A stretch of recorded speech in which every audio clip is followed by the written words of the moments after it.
Ahmedabad Vadodara express way પર નડિયાદ નજીક માર્ગ અકસ્માત, 10 લોકોના ઘટના સ્થળે જ મોત.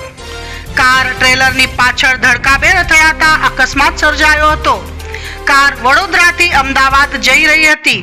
કારમાં સવાર તમામ 10 લોકોના મોત થયા હતા. અકસ્માત થતાં જ 108ની 2 એમ્બ્યુલન્સ ઘટના સ્થળે પહોંચી ગઈ હતી.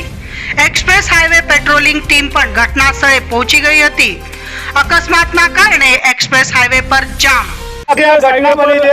અકસ્માત થયો છે વડોદરા અમદાવાદ જે એક્સપ્રેસ વે છે ત્યાં નડિયાદ કટથી આગળ જતાં 5 કિલોમીટર જે વડોદરાથી અમદાવાદ જવાની જે સાઈડ છે ત્યાં એક ટેન્કર ઊભું હતું મહારાષ્ટ્ર પાસિંગનું.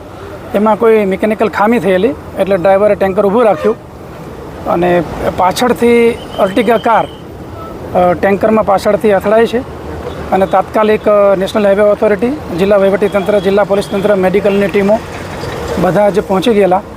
અને જે ઘટના બની એ ગંભીર છે, કારણ કે જગ્યા ઉપર જ 8 લોકોના ડેથ થયા છે.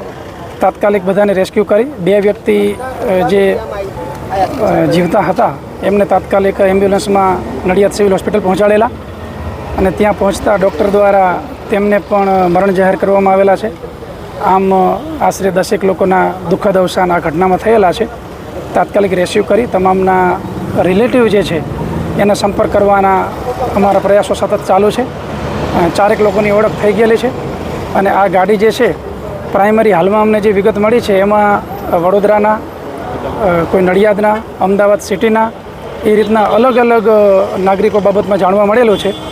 જે કન્સર્ન લોકલ પોલીસ સ્ટેશન છે જ્યાંના આ જે વિક્ટિમ છે એના પણ અમે સંપર્ક કરી અને એમના પરિવારજનોને શક્ય એટલી જલ્દી મદદ મળી રહે અને અહીંયા આવવા માટે એમની પાસે બીજી કોઈ સુવિધા ન હોય તો પણ પોલીસ દ્વારા કે તંત્ર દ્વારા એમને સુવિધા આપી અને શક્ય એટલા જલ્દી એના પરિવારજનો આવી શકે એ પ્રકારનો અમારો પ્રયત્ન અત્યારે ચાલુ છે.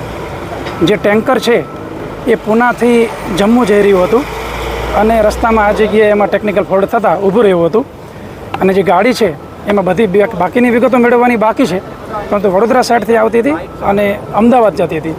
જે ડ્રાઈવર છે એનો સંપર્ક એના રિલેટિવનો થયો છે અને એ સિવાય બીજા 3 નાગરિકો જે મરણ ગયેલા છે એમનો સંપર્ક થયેલો છે. બાકીના જે લોકો છે એનો તાત્કાલિક એના પરિવારજનોનો સંપર્ક કરવાના પ્રયત્નો ચાલુ છે. ટેન્કરમાં શું ભરેલું હતું એ અમે એમના ડોક્યુમેન્ટને બધું ચેક કરીએ છીએ. ડ્રાઈવરની પૂછપરછ ચાલુ છે, એની માટે અમે અલગ ટીમ બેસાડેલી છે.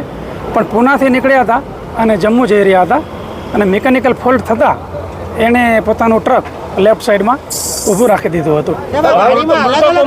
મહિલા, પુરુષ અને બાળકો હતા મૃતકોમાં.